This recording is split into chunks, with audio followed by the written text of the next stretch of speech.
વિદ્યાર્થી મિત્રો જય સ્વામિનારાયણ. કેમ છો? મજામાં બધા? હોમવર્ક કરો છો ને બધા? જો દાખલાઓ જાતે ગણવાના, હોમવર્ક કરવાનું, પછી પહેલા તો થિયરીને 2-3 વાર જોવાની, એના વિશે થિંકિંગ કરવાનું, વિચારવાનું. કોઈ વસ્તુ અશક્ય નથી, બસ તમને રસ પડવો જોઈએ. ઓકે, કામને ગમતું કરવાનું છે, કામથી અને અડગું નથી થવાનું તમારે. ખ્યાલ આવી ગયો? એમાં રસ અને રુચિ પેદા કરવાની છે તમારે. ખ્યાલ આવી ગયો? કોઈ પણ થિયરી કોન્સેપ્ટ માં ખબર ના પડે તો એક વાર ખબર ના પડે, 2 વાર ખબર ના પડે, પણ 2-3 વાર વારંવાર જોવાથી આપોઆપ એમાં ખબર પડે. જ્યારે ખબર પડે ત્યારે ક્યારેય ભૂલાતો નથી કોન્સેપ્ટ. તમે ધારો કે મારે તમને એમ કેવું ધ બ્રોગલીમાં હું પૂછું શું હતું બોલો, તો ધ બ્રોગલી ખાલી દલીલ કરી હતી ને. શું દલીલ કરી હતી?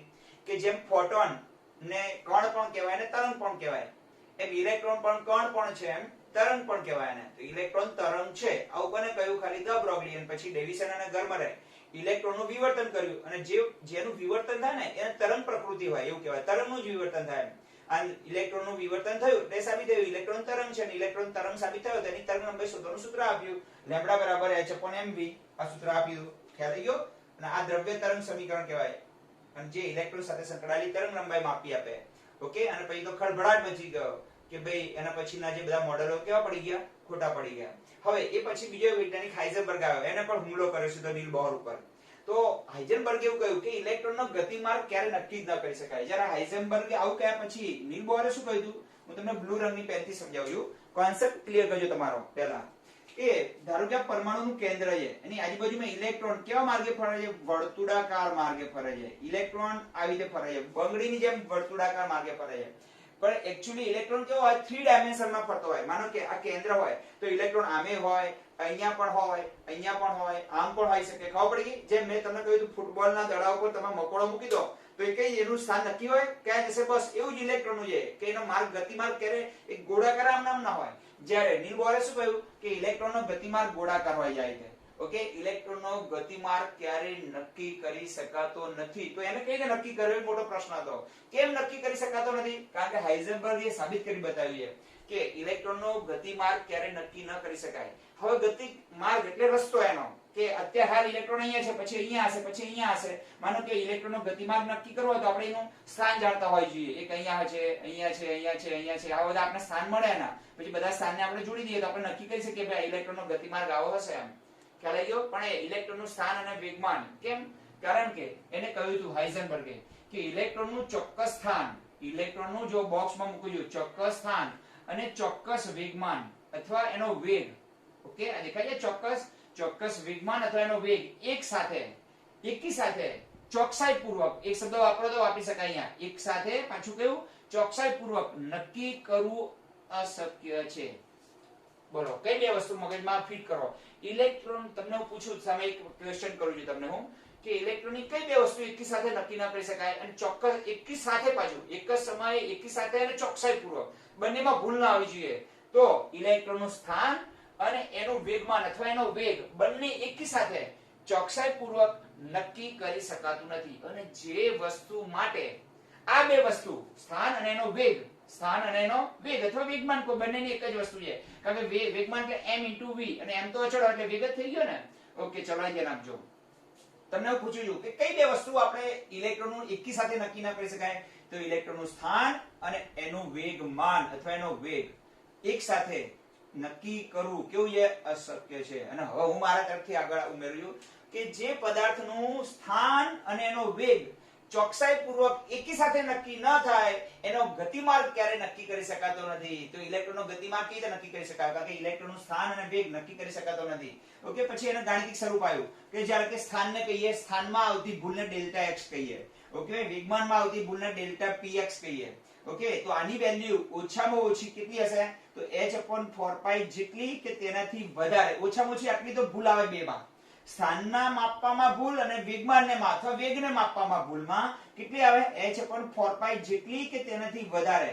આથી આપણે greater than or equal to h/4π મૂકીએ. ચલો p ની જગ્યાએ મૂકીએ આપણે mv મૂકી દઈએ. p બરાબર ખબર છે ને, વેગમાન p = દળ અને વેગ. તો p = શું મૂકીએ અહીંયા? mvx. m તો અચળ છે એટલે x કોને લાગુ પડે છે? v ને, કારણ કે જે બદલી શકાય છે એને લાગુ પડે છે. તો delta x * delta mvx greater than equal to h/4π. m કેવો છે? અચળ છે. અચળને ક્યાં લઈ ગયા? બધા અચળ જ છે ને, તો અચળને અચળની જોડે લઈએ. તો ડેલ્ટા x * ડેલ્ટા v એટલે સ્થાનમાં ભૂલ આવતી ભૂલ, પછી વેગના માપનમાં આવતી ભૂલ કેટલી હશે? h/4πm જેટલી કે તેનાથી વધારે હોય. ઓકે, મેં ડિસ્ક્રાઇબ કર્યું છે તમને કે ડેલ્ટા x શું છે તો કે સ્થાનમાં આવતી અનિશ્ચિતતા છે, ડેલ્ટા vx એટલે વેગમાનની અનિશ્ચિતતા છે. ઓકે, અને ડેલ્ટા vx એટલે વેગની અનિશ્ચિતતા છે. હવે વેગ કો કે વેગમાન કો બેનો અર્થ એક થાય. હવે આ વસ્તુ આપણે એક ઉદાહરણથી સમજીએ કે શા માટે આ બે વસ્તુ નક્કી ન થાય તો એનો રસ્તો નક્કી ના થાય કોઈ પદાર્થનો. ઓકે, આ તો તમે હવે જોઈ લેજો તમારી રીતે. હવે આગળ તો બરોબર છે, હવે સમજવા જેવી વસ્તુ આ એક ઉદાહરણથી સમજી લઈએ આપણે આ ઘટનાને. આખું જે ભણ્યા છે ને આપણે, ચલો હવે તમને એક પ્રશ્ન પૂછું, તમે ધ્યાનથી સાંભળ્યું હોય તો તમને પૂછું કે ઇલેક્ટ્રોનની કઈ બે વસ્તુ એકી સાથે ચોકસાઈપૂર્વક એક સાથે એક જ સમયે નક્કી ન થાય તો એનું સ્થાન અને એનો વેગ. હવે માનો કે આપણે એક પ્લેન જઈ રહ્યું છે, આ પ્લેન અત્યારે હાલ અમદાવાદ છે, એ એટલે અમદાવાદ, ઓકે, બી એટલે બોમ્બે અને સી એટલે ચેન્નઈ. હવે આપણે અહીંથી એક પ્લેન ઉપડ્યું, ધારો કે અહીંથી આ એક પ્લેન ઉપડ્યું. ઓકે, આ પ્લેન છે માનો કે જે અહીંથી અમદાવાદ થી ઉડાન ભરે છે. હવે આપણે આની બે વસ્તુ, આનો રસ્તો નક્કી કરવો છે. આપણે શું નક્કી કરવો છે? રસ્તો. તો આપણે અહીં ત્યાં રડાર માંથી એક આપણે ધારો કે કોઈ એક વિકિરણ મોકલીએ, આ વિકિરણ આ પ્લેન ની બે વસ્તુ માપીને પાછું આવે એક્ઝેક્ટ ટાઈમ. વિકિરણનો તો વેગ કેટલો હોય? 3 લાખ કિલોમીટર પ્રતિ સેકન્ડ નો હોય. ઓકે, તો અહીંથી મોકલેલું વિકિરણ આપણું રડાર છે. અહીંયા આ શું છે? આપણું આ રડાર છે. અને રડાર શું કરે છે? એક વિકિરણ મોકલે છે. એ વિકિરણ એ રડાર સાથે અથડાઈને પાછું આવે અને એ રહેલા કોમ્પ્યુટરમાં બે વસ્તુ એની માપી નાખે એક જ સમયે એક્ઝેક્ટ 9 વાગે. ધારો કે કેટલા વાગે? અહીંયા આપણે કહીએ કે 9 વાગે છે. અહીં બસ સમય, આપણે અહીં સમય લખીએ. ચલો અહીં સમય લખીએ. 9 વાગે આપણને એનું સ્થાન પણ ખબર પડી ગઈ અને એનો વેગ પણ ખબર પડી ગયો. ચલો સ્થાન કેટલું છે? તો એનું સ્થાન છે હાલ અમદાવાદ એરપોર્ટ ઉપર છે. આપણે સ્થાન ખબર પડી ગઈ, એનું એક્ઝેક્ટ અહીંયા જ ઊભું છે એમ ખબર પડી ગઈ. અને પછી એનો વેગ ખબર પડી ગઈ કે ભાઈ 400 કિલોમીટર પ્રતિ કલાક આટલા વેગથી જઈ રહ્યું છે. કિલોમીટર પ્રતિ કલાક, એક કલાકમાં કેટલું અંતર કાપશે? 400. માનો કે એક્ઝેક્ટ, અને આ વેગમાં બે વસ્તુ આવે છે, દિશા પણ આવી જાય, ઝડપ અને દિશા આવે. ઝડપ પણ આવે અને દિશા પણ આવે. અને કઈ દિશામાં જઈ રહ્યું છે? બે વસ્તુ ભેગી થાય એટલે વેગ બને. વેગ એટલે બે વસ્તુથી બને છે. તો તમે ત્રણ વસ્તુ એકચ્યુઅલી માપી. કઈ ત્રણ વસ્તુ માપી? સ્થાન, ઝડપ અને દિશા. તો ચલો સ્થાન આવી ગયું અમદાવાદ, ઓકે, ઝડપ આવી ગઈ 400 કિલોમીટર પ્રતિ કલાક અને કઈ દિશામાં? તો બોમ્બે તરફ. દિશા પણ ખબર પડી ગઈ. તો એક્ઝેક્ટ આ ધારો કે માપ 400 વધુ 800 કિલોમીટર નું અંતર છે. કેટલા કિલોમીટર છે? 800. તો બે એક્ઝેક્ટ અહીં 9 વાગ્યાથી ઉપડેલું પ્લેન 11 વાગે એક્ઝેક્ટ ક્યાં હશે? મને કહો. ચલો એક કલાકમાં કેટલું અંતર કાપે છે? 400 કિલોમીટર અંતર કાપે છે. એક કલાકમાં કેટલું અંતર કાપે છે? 400 કિલોમીટર. તો એક્ઝેક્ટ 9 પછી 10 અને 11 વાગે ક્યાં હશે? મને કહો. એક્ઝેક્ટ બોમ્બે હશે. તો આપણે એનો રસ્તો નક્કી કરી નાખ્યો. એક્ઝેક્ટ આ રસ્તે જતું હશે એમ ખબર પડી જાય. કારણ કે એક સેકન્ડ આપણે એનું સ્થાન અને શું કરતું રહેવાનું? એનું સ્થાને ખબર પડવાની, એનો વેગે ખબર પડવાની. વેગ ખબર પડે એટલે કઈ દિશામાં જઈ રહ્યું છે, કઈ ઝડપથી જઈ રહ્યું છે, એટલે ત્રણેય વસ્તુ ખબર પડી ગઈ આપણે. હવે આ ત્રણ વસ્તુ નક્કી થાય, સ્થાન, પછી ઝડપ અને દિશા. દિશા એટલે કઈ દિશામાં જઈ રહ્યું છે, કેટલી ઝડપથી જઈ રહ્યું છે, અને હાલ ક્યાંથી ઉપડ્યું. આ ત્રણ વસ્તુ આપણે વારંવાર જાણી શકીએ. એક્ઝેક્ટ પ્લેન અહીં પહોંચી, ધારો કે તો 9 વિકિરણ આપણે એને મોકલીશું એને જાણવા માટે. એ પછી એટલે આપણે ટપકા મળશે આવા કે એક્ઝેક્ટ આ ભાઈ આ ટપકે પ્લેન જઈ રહ્યું છે, આમ એ અહીંયા હતું, પછી અહીંયા હતું, અહીંયા હતું, અહીંયા હતું, આ બધું આમ જઈ રહ્યું છે, બરાબર. અને પછી આપણે એનો ગતિમાર્ગ નક્કી કરી કે ભાઈ આમ પ્લેન અહીંયા એક્ઝેક્ટ પહોંચી ગયું બોમ્બે. ઓકે, પછી પાછું અહીંથી આપણે ખબર પડી કે એક્ઝેક્ટ અહીં આપણે વિકિરણ માપવા પ્લેનને માપવા માટે મોકલ્યો તો ખબર પડી ગઈ પાછું એ જ વેગથી જઈ રહ્યું છે. કઈ તરફ? ચેન્નઈ તરફ. એ પણ કેટલા કિલોમીટરનું અંતર છે? ધારો કે 800 કિલોમીટરનું અંતર છે. તો આપણને આવા બિંદુ મળશે. આપણે વારંવાર એ સ્થાનને માપવા માટેના બિંદુ આપણને મળશે. પછી આપણે એને શું નક્કી કરીશું? આમ ગતિમાર્ગ નક્કી કરીશું. ખબર પડી ગઈ. અને એ રીતે વારંવાર આ ગતિમાર્ગ કરીશું. તો ભાઈ 11 પછી 12 ને 1 વાગે અહીંયા હશે અને પાછું બપોરના 3 વાગે એક્ઝેક્ટ પાછું અહીંયા હશે. તો આપણે બધા ટપકા જોડી દઈએ તો એને શું નક્કી કરી શકીએ આપણે? આ ગતિમાર્ગ નક્કી થયો પ્લેનનો. આ પ્લેન નો શું નક્કી કર્યો? ગતિમાર્ગ નક્કી કરી નાખ્યો કે પ્લેન અહીંયા આ રીતે જઈ રહ્યું છે, આમ આ એનો ગતિમાર્ગ. તો કોઈ પણ પદાર્થનો ગતિમાર્ગ આપણે મિસાઇલને મોકલ્યું ને તો આ રડાર શું કરશે? આ પ્લેન સાથે અથડાઈએ. અથડાઈને બે ત્રણ વસ્તુ માપીને આવે. સ્થાન, એની ઝડપ અને એની દિશા માપીને આવે. અને એના આધારે મિસાઇલને એનાથી આગળ મોકલશે કે અમુક સમય પછી એ કઈ દિશામાં જતું હશે, કેટલી ઝડપથી જાય છે, એના આધારે અહીં નહીં મોકલે, એની આગળ મોકલશે મિસાઇલને. જે બે ભેગા થશે ત્યાં એ એક્ઝેક્ટ સમય કેલ્ક્યુલેશન કરી સુપર કોમ્પ્યુટર એ મિસાઇલને ત્યાં મોકલશે અને બંને ત્યાં ભેગા એટલે અથડામણ થશે ત્યાં. તો આપણે હું તમને એટલું જ કહેવા માંગુ છું કે એક્ઝેક્ટ આપણે એનું સ્થાન માપતા હોય કે ભાઈ એક્ઝેક્ટ 9 વાગે એક્ઝેક્ટ શું માપી લીધું? એનું સ્થાન. પછી એની ઝડપ ખબર પડી ગઈ અને એની દિશા. અને એના માટે ટેકનોલોજી આવે કે આપણે રડારની મદદથી આ ત્રણેય વસ્તુ માપી શકીએ પ્લેનનું. આ ત્રણ વસ્તુ માપી શકીએ તો એક સેકન્ડે એ પ્લેન ક્યાં હશે ખબર પડી જાય આપણને. ખ્યાલ આવી ગયો? એ પ્લેન ક્યાં હશે ખબર પડી જાય. ખ્યાલ આવી ગયો તમને? તો જ્યારે કોઈ પદાર્થનો રસ્તો નક્કી કરવો હોય તો તમને પૂછે તો કઈ ત્રણ વસ્તુ જોઈએ? સ્થાન, ઝડપ અને દિશા. અને ઝડપ અને દિશાને શું કહેવાય? વેગ કહેવાય. ચોક્કસ દિશામાં કાપેલું અંતર એને વેગ કહીએ. વેગ સદિશ રાશિ છે. ખ્યાલ છે તમને? ઓકે, ચલો હવે ખબર પડી ગઈ. પણ ઇલેક્ટ્રોનના કિસ્સામાં એનું સ્થાન નક્કી કરવા જાવ તો વેગ બદલાઈ જાય, અને વેગ નક્કી કરવા જાવ તો સ્થાન બદલાઈ જાય. ચલો હવે એક ઉદાહરણ લઈએ. આ પ્લેનનું આપણે સ્થાન તો નક્કી ખબર પડી ગઈ. કેટલું છે? અમદાવાદ એરપોર્ટ ઉપર. ચલો એક્ઝેક્ટ 9 વાગે ખબર પડી ગઈ આપણા સ્થાન ત્યાં છે, પણ એનો વેગ ના જાણતા હોય તો કે કેટલા કિલોમીટર કલાકે જઈ રહ્યો છે, 400 કિલોમીટર, 600 કિલોમીટર, 800 કિલોમીટર, તો એ કેટલા કલાક પછી ક્યાં હશે એ ખબર જ ના પડે આપણને, કે અમુક સમય પછી ક્યાં હશે, આગળ પાછળ મળે. જો આપણે ધાર્યું એના કરતા આગળ મળે, ધાર્યું એના કરતા આપણે અંદાજ લગાવવો પડે પછી. તો જો વેગ નક્કી થાય અને સ્થાન નક્કી ના થાય તો ક્યાંથી ઉપડ્યું એ ખબર ના પડે. ખબર પડી? એટલે હું તમને એટલું જ કહેવા માંગુ છું, કોઈ પણ પદાર્થનો રસ્તો નક્કી કરવો કે અમુક સમય પછી ક્યાં હશે, ખ્યાલ આવી ગયો, અને ક્યાં જશે અને કયા રસ્તા ઉપરથી પસાર થશે અથવા થઈ રહ્યું છે એ જાણવું હોય તો બે વસ્તુ જાણવી પડે. પણ ઇલેક્ટ્રોનના કિસ્સામાં ક્યારે એનું સ્થાન અને વેગ એકી સાથે ચોકસાઈપૂર્વક એક જ સમયે નક્કી કરી શકાતું નથી. જો એનું સ્થાન માપવા ચોકસાઈપૂર્વક જાવ તો એનો વેગમાં ભૂલ આવે, અને વેગ ચોકસાઈપૂર્વક માપવા જાવ તો સ્થાનમાં ભૂલ આવે. ખબર પડી ગઈ? હા અથવા ના? કેમ? એવું કોને કહ્યું હતું? હાઇઝનબર્ગે કહ્યું હતું. હવે એના માટે સમજૂતી આપી છે. કેમ કહ્યું હતું? એની શું આપી છે ને? સમજૂતી આપી છે. બોલો, ખબર પડી ગઈ? પ્લેનને આપણે મિસાઇલ ટેકનોલોજીનો ઉપયોગ કેવી રીતે કરીએ છીએ? કારણ કે એનું મિસાઇલમાંથી જે વિકિરણ છોડવામાં આવે છે, ફોટોન, એની સાથે અથડાઈને પાછો આવે, એનું સ્થાન, ઝડપ અને દિશા જાણીને આવે, અને સતત એના ઉપર વિકિરણો છોડીને આ વસ્તુને જાણતા રહીએ તો એક્ઝેક્ટ ક્યાં છે, કઈ જગ્યાએ જશે એ પણ ખબર પડી જાય. એક અમુક સેકન્ડ પછી ક્યાં જશે એ પણ ખબર પડી જાય આપણને. ચલો, ક્લિયર થઈ ગયું? સરસ સરસ. જો કે અત્યારે ઘણી ટેકનોલોજી બદલી ગઈ છે, બરાબર? ઇન્ફ્રારેડ ટેકનોલોજી આવી ગઈ છે, ઘણી બધી ટેકનોલોજી પર અત્યારે મિસાઇલ આપણે તોડી શકીએ છીએ. આપણે એમાં નથી પડવું, આપણે સરકારો કરે છે બધું કામ. ચલો બીજું આપણે વસ્તુ જોઈએ. હવે એને શું કહ્યું? જો ઉપરના સમીકરણ પરથી કહી શકાય કે ડેલ્ટા એક્સ શું હતું? ડેલ્ટા એક્સ એ ઇલેક્ટ્રોનનું સ્થાન હતું. પછી ડેલ્ટા પીએક્સ એનો ભૂલ આવતી હતી, આ વેગમાનમાં આવતી ભૂલ, આ સ્થાનમાં આવતી ભૂલ. આ બેનો ગુણાકાર હંમેશા h/4π જેટલો હોય. ચલો, ખબર પડી ગઈ? હવે p ની જગ્યાએ મૂકી દે mv, તો ડેલ્ટા x સ્થાનની ભૂલ ગુણ્યા ડેલ્ટા mvx ની greater than equal to h/4π. Okay, m તો અચળ છે, એ તો નીચે જતો રહેશે, તો delta x into delta vx greater than equal to h પછી 4πm. ઓકે, ખબર પડી ગઈ? તમને આટલી ખબર પડી ગઈ કે આ બેનો ભૂલનો ગુણાકાર આટલો તો થશે, એથી આટલો તો ઓછામાં ઓછો હશે, એનાથી વધુ આવે તો ના નહીં. ખ્યાલ આવી?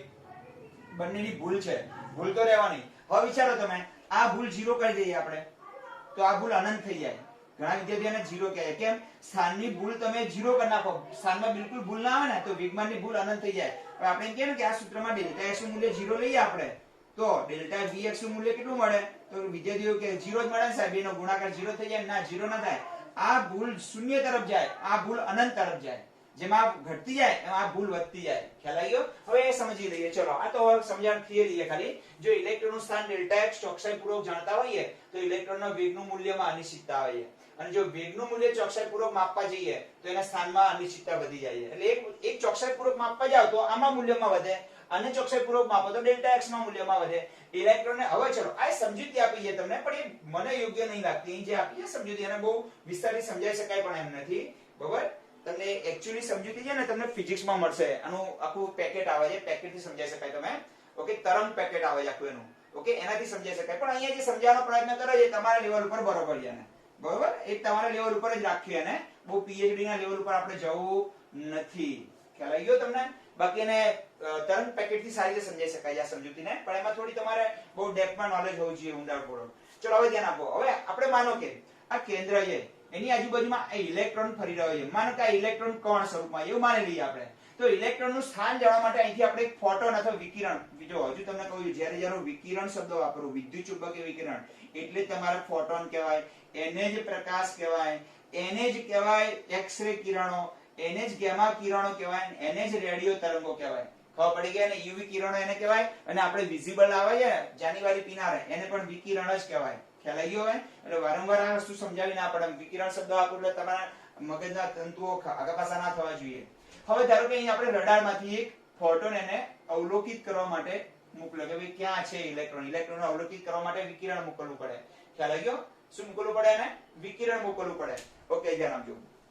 હવે જો શું કહે છે? ઇલેક્ટ્રોનને અવલોકિત કરવા માટે, એટલે એને ડિટેક્ટ કરવા માટે તેને પ્રકાશ અથવા વિદ્યુત ચુંબક, પ્રકાશ અથવા ફોટોન, પ્રકાશ અથવા શું કહીએ એને? ફોટોન મોકલીશું આપણે, જે મૂલામાં આપણે પ્લેન ને પણ ફોટોન જ મોકલતા હતા, એ એની સાથે અથડાય ફોટોન પ્લેન સાથે, ઓકે, વિકિરણ એ અથડાય કેવું આવે, રડાર પાછું આવે, એની ત્રણ માહિતી માપતું આવે. બોલો જો મનમાં, એનું સ્થાન, એનો વેગ અને એની દિશા, અથવા એનું સ્થાન, એની ઝડપ અને એની દિશા, અથવા એનું સ્થાન અને વેગ, આ બે વસ્તુ માપીને આવે. ઓકે, એમ આપણે ઇલેક્ટ્રોન નું પણ આ બે વસ્તુ ભાઈ એનું સ્થાન અને વેગ નક્કી કરવા માટે ઓકે શું મોકલીશું, તેને પ્રકાશ અથવા વિદ્યુત ચુંબકીય વિકિરણથી પ્રદીપ્ત કરવામાં આવે છે, ઇમ્યુલેટેડ કરવામાં આવે. ખ્યાલ આવી ગયો?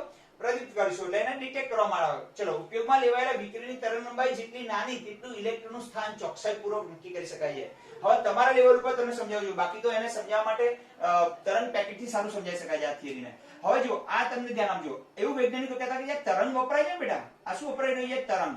આ તરંગની આ તરંગ લંબાઈ, આ બે ગર્ત અથવા બે શૃંગ વચ્ચેના અંતરને શું કહેવાય? લેમ્બડા.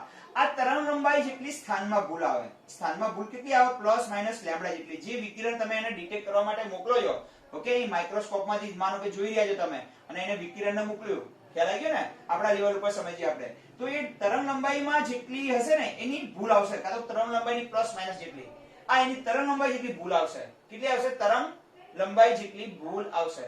ઓકે, હું તમને કહું કે ભાઈ તમે ચાલી રહ્યા છો, એમાં ડગલું ભરો એટલી તમારા ભૂલ આવશે, તો તમે જેટલું ડગલું કેવું ભરો, નાનું ભરો, એટલી ભૂલ કેવી આવવાની? ઓછી થઈ જાય ને. અને ડગલું જેટલું કેવું ભરો, હજુ તમને સમજો, તમે ચાલી રહ્યા છો, હું એમ કહું તમે જે ચાલો છો ને એમાં ભૂલ આવી રહી છે, તો કેટલી ભૂલ આવી રહી છે કે તમે ડગલું ભરે ને એટલી, તો એ ભૂલને ઓછી કરવાનો રસ્તો શું? તમે નાના નાના ડગલા ભરો એટલે ભૂલ આપોઆપ ઓછી થઈ જવાની, કારણ કે જેટલું ડગલું એટલી ભૂલ. તો અહીંયા જે તરંગ લંબાઈ છે એટલી ભૂલ આવે છે. તો વૈજ્ઞાનિકોએ કહ્યું કે તરંગ લંબાઈ જેટલી નાની લઈએ, આપણે આ જે વિકિરણ છે એની તરંગ લંબાઈ જેટલી નાની લઈએ, આવું નાનું તરંગ લંબાઈ વાળું તરંગ પસાર કરીએ અને ડિટેક્ટ કરવા માટે, તો સ્થાનમાં ભૂલ કેવી થઈ જાય? બિલકુલ ઓછી થતી જાય. ખબર પડી ગઈ? પણ લોચા ક્યાં પડે? આપણી પાસે એક સૂત્ર છે કે p lambda h p, lambda h p વેગમાન. તો p ને સૂત્રનો કરતા બનાવો તો h લેમ્બડા થઈ જાય.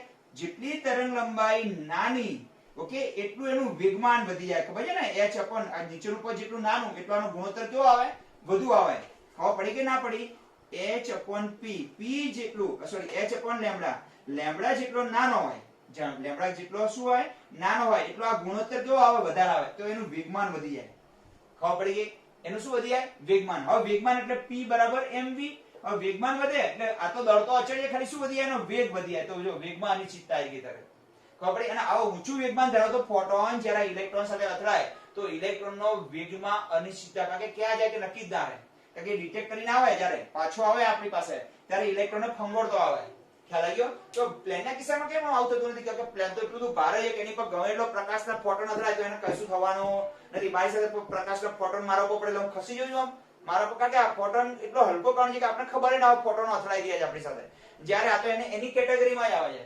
ખ્યાલ આવી ગયો? તો જેટલી તરંગ લંબાઈ નાની એટલી સ્થાનમાં ભૂલ ઓછી, એટલી સ્થાનમાં ભૂલ કેવી આવે? નાની થતી જાય, એટલે ઓછી થતી જાય. પરંતુ આવો નાની તરંગ લંબાઈ વાળો જો ફોટોન ઉપયોગ કરવામાં આવે પ્રદીપ્ત કરવા માટે, તો એ ફોટોનની વેગમાન વધી જાય. અને આ ઊંચું વેગમાન ધરાવતો ફોટોન, બહુ જોરથી વેગથી આવતો ફોટોન જ્યારે ઇલેક્ટ્રોનને પ્રદીપ્ત કરવા ડિટેક્ટ કરવા માટે આવે તો ઇલેક્ટ્રોનનું સ્થાન વેગમાં પણ ભૂલ આવે, એને ફંગોળી દે. એટલે ક્યાં જતો રહે કઈ નક્કી ખબર રહે નહીં. આવા રીઝનથી સમજાવી છે. એક્ચ્યુઅલી મને યોગ્ય લાગ્યું નથી આ સમજાવવાનું. ચલો, ઉપયોગમાં લેવાયેલી વિકિરણની તરંગલંબાઈ જેટલી નાની તેટલું ઇલેક્ટ્રોનનું સ્થાન ચોકસાઈપૂર્વક નક્કી કરી શકાય. પરંતુ તરંગલંબાઈ જેટલી નાની તેમ h p અથવા p h લેમ્બડા પ્રમાણે જેટલી તરંગલંબાઈ નાની એટલા એ ફોટોન, તેના ફોટોન ઊંચું વેગમાન ધરાવે છે. આ ઊંચું ઉર્જાવાળો ફોટોન જ્યારે ઇલેક્ટ્રોન સાથે અથડાય ત્યારે તેની ઉર્જામાં ફેરવાય છે. એ ઉર્જા પોતાની ઉર્જા કોને આપી દે? ઇલેક્ટ્રોન. આપણે નાના હતા લખોટી રમીએ તો જોરથી કોઈ લખોટીને આપણે તાકી દઈએ તો આપણે આપણી લખોટી ક્યાં રહી જાય? ખબર પડી ગઈ? અને સામેવાળાની લખોટી ક્યાં જતી રહે? આગળ જતી રહે. ખ્યાલ આવ્યો? પોતાનું વેગમાન એને બીજાને આપી, બીજી ગોળો ત્યાં આગળ જતો રહેશે. એ પ્રમાણે આવા ઊંચા ઉર્જાવાળો ફોટોન જ્યારે ઇલેક્ટ્રોન સાથે અથડાય ત્યારે ઉર્જામાં ફેરફાર, એની ઉર્જામાં, ઇલેક્ટ્રોનની ઉર્જામાં શું થાય છે? ફેરફાર. એની આપણે ઇલેક્ટ્રોનનું સ્થાન તો નક્કી કરી શકીએ કારણ કે તરંગલંબાઈ નાની છે એટલા માટે, પરંતુ શું નક્કી કરી શકતા નથી? એનો વેગ નક્કી કરી શકતા નથી. અને જ્યારે સ્થાન અને વેગ બેમાંથી કોઈ એક રાશિ એકી સાથે ચોકસાઈપૂર્વક નક્કી ન કરી શકાય તો એનો ગતિમાર્ગ ક્યારે નક્કી કરી શકાતો નથી. જ્યારે નીલ બોહરે શું કહ્યું? ઇલેક્ટ્રોન કેન્દ્રની આસપાસ વર્તુળાકાર માર્ગે ફરે છે. હાઇઝનબર્ગ કહે છે કે ઇલેક્ટ્રોનનો ગતિમાર્ગ ક્યારે નક્કી હોતો નથી. ઇલેક્ટ્રોન હાલ અહીંયા છે, બરોબર, એ ક્યાં જશે? નેક્સ્ટ થોડા સમય પછી ક્યાં જતો રહેશે? બરોબર, કે આપણે કહી શકીએ જ નહીં. એને ખબર પડી ગઈ ને? એટલા માટે હું કહું છું ફૂટબોલના દડાની ઉપર મૂકેલો મકડો એટલે જ હાઇઝનબર્ગનો ઇલેક્ટ્રોન. ખબર પડી ગઈ? ચલો ક્લિયર. આખું લખાણ લખી શકશો તમે અને સમજાવવાનું બાકી તો તમે જો સમજ્યા તો તમને સાહેબ લગભગ ફિઝિક્સ ની અંદર આ સમજૂતી તમને તરંગ પેકેટ થી આપશે. પણ એના માટે બધું તમારું એક્સ્ટ્રા ઓર્ડિનરી બીજું નોલેજ પણ તમારી પાસે જોઈએ. ઓકે, ચલો વિદ્યાર્થી મિત્રો આગળની થિયરી જોઈ લઈએ બાકી હોય.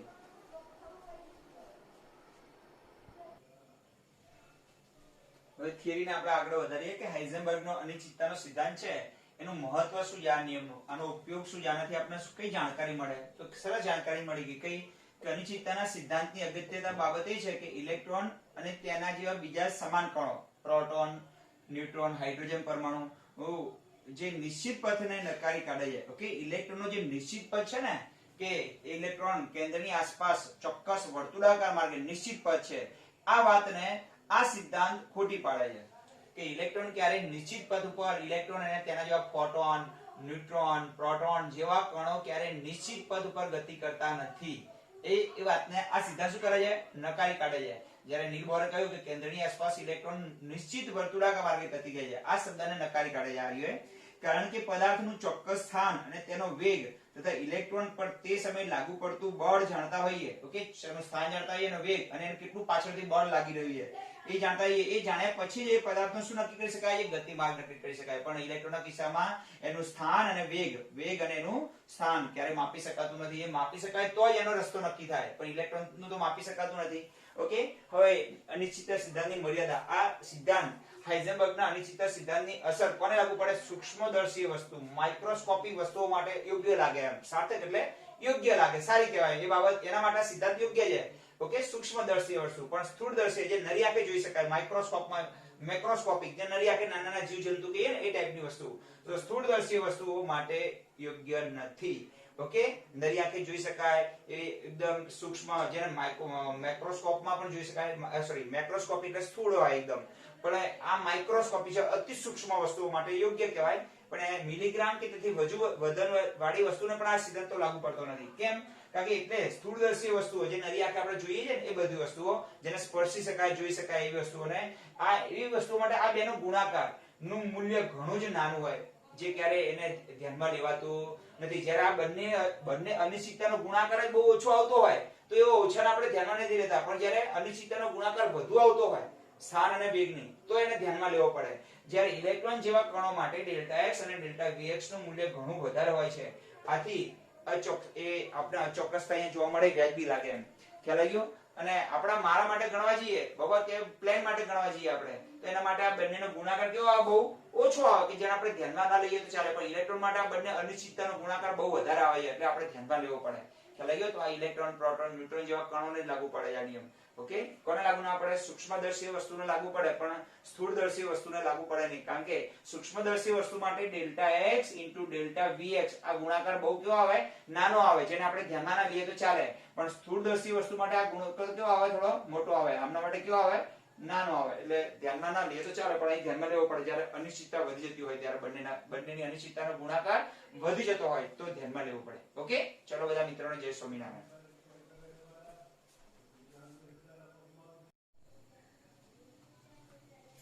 હા વિદ્યાર્થી મિત્રો જય સ્વામિનારાયણ. હવે અહીં જો એક સૂક્ષ્મદર્શક યંત્રનો ઉપયોગ કરી, ઓકે, ઇલેક્ટ્રોન ઉપયોગ કરી યોગ્ય ફોટોનની મદદથી પરમાણુમાં ઇલેક્ટ્રોનનું સ્થાન 0.1 એંગસ્ટ્રોમ અંતરથી નક્કી થયું. તો તમને સ્થાન કેટલા અંતરથી નક્કી થયું? જો સ્થાન આટલા ભૂલથી નક્કી થયું એમ, 0.1 એંગસ્ટ્રોમ જેટલી ભૂલથી નક્કી થયું. તો સ્થાનની અનિશ્ચિતતા આપી કેટલી આવી? 0.1 એંગસ્ટ્રોમ જેટલી આવી. હવે એંગસ્ટ્રોમ તો ચાલે નહીં, આપણે હંમેશા MKS માં જોઈએ, મીટરમાં. તો 0.1 ગુણ્યા 10⁻10 મીટર થઈ ગયું. ઓકે, ચલો હવે ઇલેક્ટ્રોનનું દળ તો આપણે જાણીએ કે 9.11 10⁻31 કિલોગ્રામ. MKS રાખવાનું, આ મીટર કિલોગ્રામ જૂલ સેકન્ડ એમાં. અને h ખબર છે 6.626 10⁻34. અને તેની ગતિ એટલે વેગ, ગતિ એટલે વેગની અનિશ્ચિતતા એટલે ડેલ્ટા vx શોધવાનું છે. અને આપી છે ડેલ્ટા x, આપી છે ડેલ્ટા vx શોધવાનું છે. તો આપણે સૂત્ર છે ને કયું બોલો?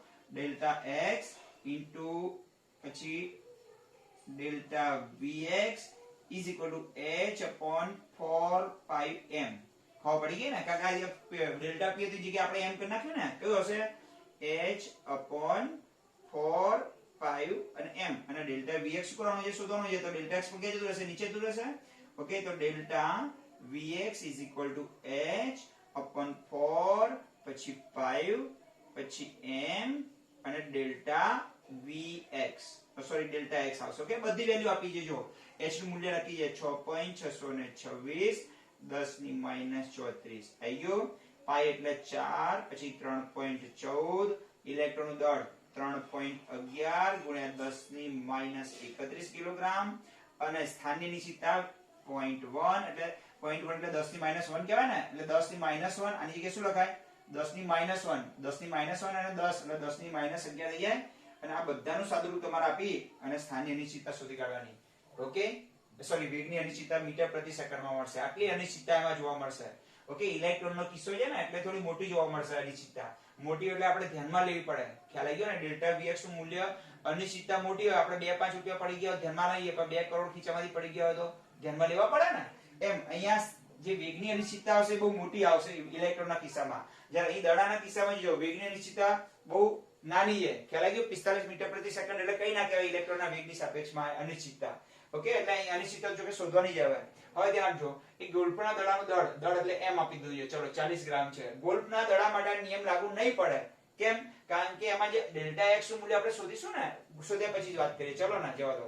ચલો હજુ અહીં ફરીવાર સમજાવજો. સ્થાનની અનિશ્ચિતતા આપી છે, દળ આપી છે, h આપી છે અને વેગની અનિશ્ચિતતા શોધવાની છે. તો આ સૂત્ર આપણી પાસે છે જ.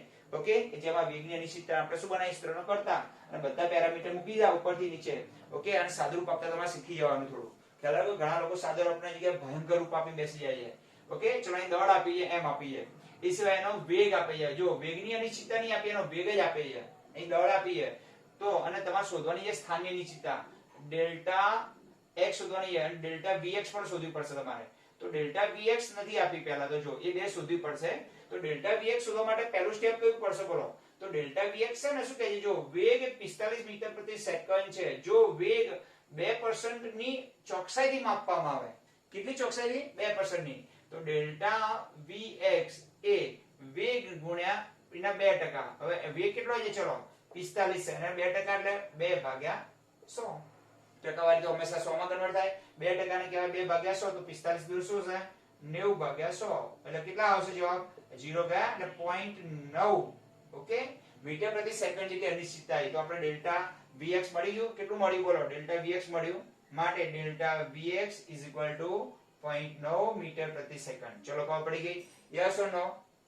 જો 0.9 એટલે કેવું આવે? બહુ ઓછું આવે. અહીં જોજો તમે ડેલ્ટા Vx કેટલો બહુ વધારે આવશે. જોજો ઇલેક્ટ્રોનના કિસ્સામાં વેગની અનિશ્ચિતતા બહુ વધારે આવે એટલે ધ્યાનમાં લેવી પડે. અહીં તો કેટલી આવી? બહુ ઓછી. આને ધ્યાનમાં ના લો તો ચાલે. ઓકે, અને ડેલ્ટા x શોધવા જાવ આપણી પાસે આ સૂત્ર કયું બોલો?